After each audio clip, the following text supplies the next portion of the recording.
And, speaking of the DJ, let's move into how things are looking there. I know rig count is up, and I think even we've added a couple of rigs since this report was run. I feel like I remember seeing some pretty decent numbers in the DJ basin. How are things looking there? Yeah, they have been bringing up rigs. They've really brought their duck inventory low, down toward probably where it's going to bottom out at, probably about these levels. And so lately they've been adding additional rigs so that they can make sure to bring on a lot of new production. They're bringing on more than 50 new wells a month, 75, even 100 wells a month sometimes. And so there's definitely activity going on in the DJ basin, and enough activity to put us back into growth mode for oil production, and even more so for gas production.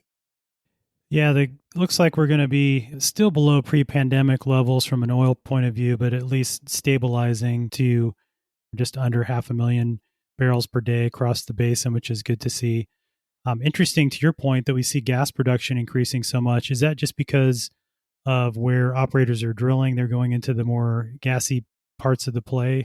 What's going It is partly because of that, but it's also because the oil is declining much faster than natural gas. And so this is due in large part to that. Oil has a steeper decline rate, declines faster than natural gas, and that's been able to help gas production stay flat during the last year, while oil production dropped by almost 100,000 barrels a day. Interesting.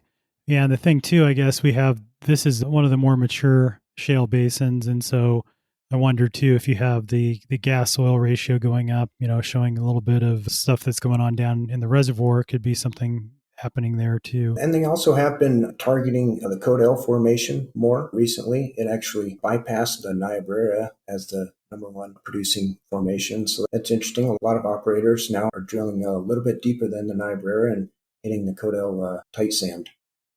Getting Makes into oil sense. from there as well, but a little more gassy. Yeah, and the story in Colorado, of course, everybody knows that we passed some pretty stringent environmental regulations over the past couple of years.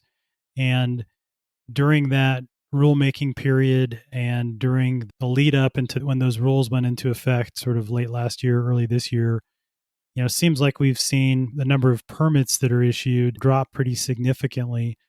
And I know that operators are now figuring out how to navigate these new rules. And so that's been sort of flattening out and maybe even starting to hopefully rebound. But any news there from what you've seen?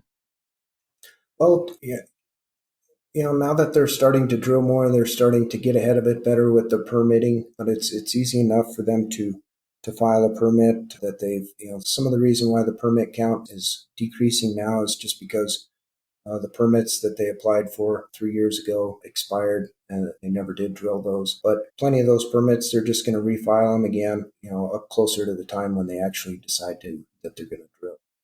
Yeah, hopefully they'll be able to make it work with the new regulations. It does seem like that is the case. And so that'll be good to see because I know there's still a lot of areas that are, undrilled in the DJ Basin. So there's still plenty of inventory. Just a matter of getting the permitting straightened out and hopefully, making it so that those wells they do end up getting drilled.